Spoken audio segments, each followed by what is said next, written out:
경과는 박피 레이저를 하고 듀오덤을 붙이는 게 경과가 더 좋죠. 그래서 불편하지만 듀오덤을 붙여라 하는 게 피부 재생에 훨씬 유리하거든요.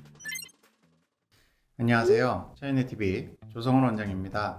오늘은 듀오덤에 대해 알아볼 건데요. 전 뺀 후 빠른 피부 재생을 위해 듀오덤을 붙이게 되는데 이걸 잘못 사용하면 오히려 피부 재생이 더뎌질 수도 있거든요. 그래서 듀오덤을 제대로 사용하는 방법을 지금부터 알려드리겠습니다. 이게 전 뺀 후에 듀오덤을 붙이는 이유는요, 우리가 점을 빼는 레이저들 중에서 제일 흔하게 쓰는 게 박피 레이저거든요. 점이 있는 부위를 살짝 박피를 하니까 그 방패 역할을 하는 피부 일부가 같이 없어지는 상태가 되는 거죠. 그래서 피부 방패 역할을 해주는 뭔가가 더 필요합니다. 그래서 그 역할을 할 수 있는 듀오덤을 붙이는 거고요. 그뿐만 아니라 듀오덤을 붙이면 수분 드레싱 상태가 되는 거여서 피부 재생에 도움이 됩니다. 먼저 제일 많이 궁금해들 하시는 게 이 듀오덤을 매일 교체하는 게 맞는지 아니면 교체하지 않고 계속 붙이고 있는 게 맞는지 이 부분들을 궁금해 하시는데요. 매일 교체하실 필요 없습니다. 5일이면 5일 이렇게 일정한 기간을 계속 붙이고 있는 게 제일 좋습니다. 듀오덤을 붙이면 피부 밑에서 하얗게 진물이 올라와서 보이고 부풀어 오르고 할 거예요.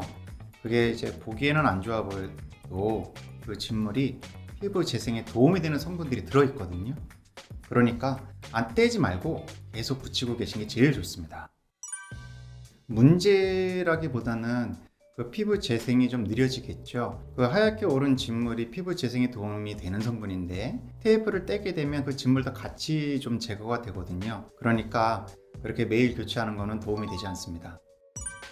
붙이고 나서 그 진물이 고여서 듀오덤 밑이 부풀어 오르는 것은 매우 정상적인 과정입니다. 조금 깊은 점들을 약간 깊게 시술하게 되면 피가 조금 고여서 붙이고 있을 때 모양이 약간 어둡게 보일 수가 있어요. 그 혈액이 조금 진물이랑 섞이면. 그렇다 하더라도 교체하지 마시고 계속 붙이고 계시는 게 좋습니다. 다만 너무 많이 진물이 나서 막 흐를 정도 되고 저절로 듀오덤이 너덜너덜 떨어질 지경이 되면 그때는 어쩔 수 없이 새로 교체해서 붙이시게 되는 거죠. 아니요. 주변을 닦거나 환부를 닦고 붙이시는 게 아니라 그냥 듀오덤만 붙이시면 됩니다. 왜냐하면 그 닦는다는 행동 자체가 도움이 되는 재생인자들을 닦아버리는 거거든요. 또 하나는 닦는 과정에서 그 소독이 되지 않은 것들을 이용해서 닦으면 시술 부위에 감염이 될 수도 있거든요. 그러니까 막 무리하게 닦지 마시고 그냥 새로 듀오덤만 붙이시면 됩니다. 일반적인 병변들은 한 5일 정도 붙이는 걸로 충분한 경우가 많고, 환부가 넓거나 뿌리가 깊거나 해서 넓거나 깊게 시술된 경우에는 좀 더 긴 시간을 붙여야 될 경우도 있습니다. 이제 이 경우는 시술 원장님의 조언을 들어서 진행하시면 좋을 것 같습니다. 예. 점 뺐는데 듀오덤을 안 붙이는 시술법이 있긴 있습니다. 알렉산더 라이트라고 해서 요걸 하게 되면 점이 딱지로 바뀌어요. 그리고 딱지가 저절로 떨어지고 해결이 되는 거죠. 이 경우에는 듀오덤을 안 붙여도 됩니다. 이제 시술 방법의 차이인 거죠. 그 박피 레이저라면은 듀오덤을 붙이는 게 필수적이고, 알렉산더 라이트로 하면은 딱지가 지는데 그 딱지가 방패 역할을 해주니까 굳이 안 붙여도 되고, 시술 방법의 차이가 다르기 때문에 시술 후의 관리도 다른 겁니다.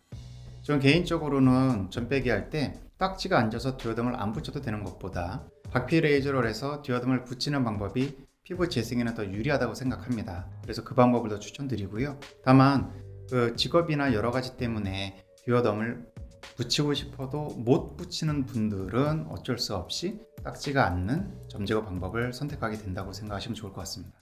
지금까지 점 뺀 후에 듀오덤 사용법에 대해서 알아봤는데요. 부작용 없이 깨끗한 점 제거를 위해서는 후 관리가 정말 중요하거든요.